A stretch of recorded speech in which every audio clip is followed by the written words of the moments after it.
Hello, Alex here, and today we're going to talk about my first roll of Ilford's Delta 3200 professional film stock, which I shot in 35mm format. Let's get right into it.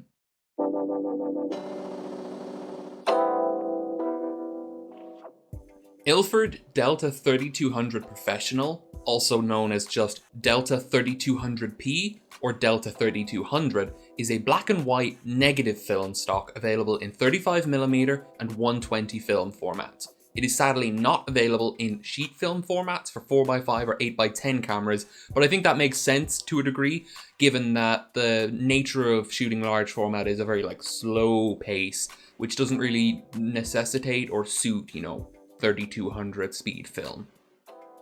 This film can be developed in a wide variety of developers, but Ilford naturally recommends Ilfotech DDX, their own liquid film developer for liquid dev, or Microfen or Perceptol for powder dev. Strictly speaking, following proper ISO testing protocol, this film has a nominal ISO of 1000. However, it has been developed in such a way that you are able to achieve very nice and pleasing results when metered and developed at EI, that's Exposure Index 3200, hence the name. This isn't unique to this film, and I believe there's something similar for Kodak's T-Max 3200 film. As this is a negative film, the images have to be inverted somehow, either in the printing process or digitally after scanning, in order to obtain your final usable image. Here you see some negatives from that roll as they came out of the developer tank, and here you see them inverted to show the final image. I also want to mention that I shot this roll of film on Christmas Day of 2020 while visiting my family. This was in line with the COVID-19 guidelines set out by the Irish government at the time. So first, why would you even want to shoot an ISO 3200 film? Why would you want that? Well, most film stocks are rated in the 100 to 800 ISO range, and as most people who shot digital cameras know, that often just isn't enough. Maybe your lens can only open its aperture so far. Maybe you're not able or allowed to use a flash when you're shooting. And at those times you have to use a higher ISO. And with film, you can't just change your ISO mid-roll. You have to commit when you load the film into the camera, and that means you need to use a high ISO film. I shot all of the photos that you're going to see here on my Canon EOS 1V and the 35mm f1.4 Mark II lens from Canon, which is what I record these videos on. I shot all of these at f1.4, so wide open, because I only had the lens for a couple of days at this stage and I really wanted to put it through its paces. Unfortunately, I screwed up the development. I loosened the lid of the tank and the film literally just fell out when I was inverting the tank at one point. It was mostly developed at that stage, but based on the timing, it was probably at least a stop, if not a stop and a half, underdeveloped. And that was reflected in the images. I mean, a lot of them were very, very hard to post-process and get something usable out of them. I only lost 2 frames, thankfully, because they were so far in the development process, I guess, even though the lights were on in the room when they fell out, and I just dumped Fixer on them and tried to salvage them that way, and it worked. A lot of the images here you can tell they were underexposed, but there are some, like my favorite, that came out very nicely regardless, because I think they might have been a bit overexposed to begin with. So when the whole roll was underdeveloped, it didn't really have an effect. So let's talk about the pros of this film.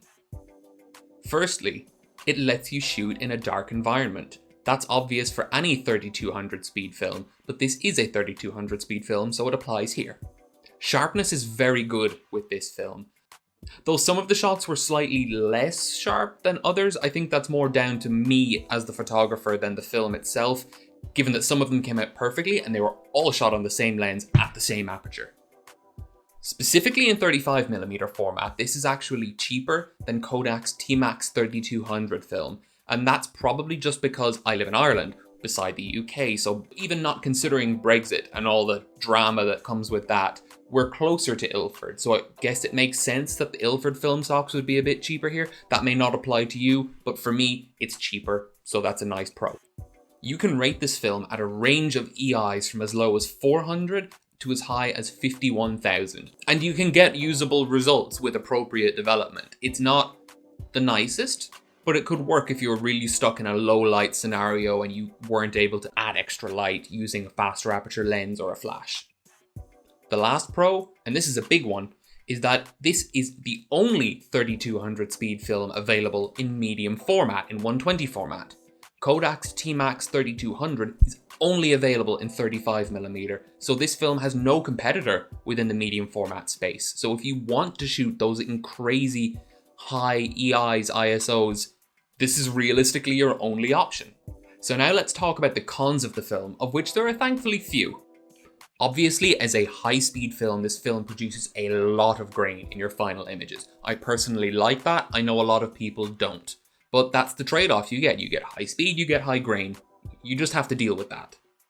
Secondly, and rather annoyingly, this film curls longitudinally rather than laterally along its length, which means that the actual film strip will stay flat, but it will be kind of a curved shape, which makes it much harder to flatten so that you can get good scans. I had to weigh it down with a number of heavy books and theses for about a week before I was able to scan it.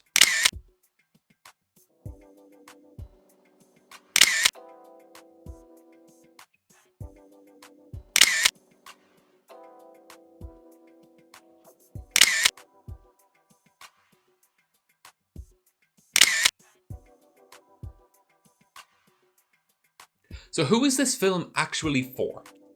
Well, this is quite simple compared to some of the other my first roles that I've got in the works.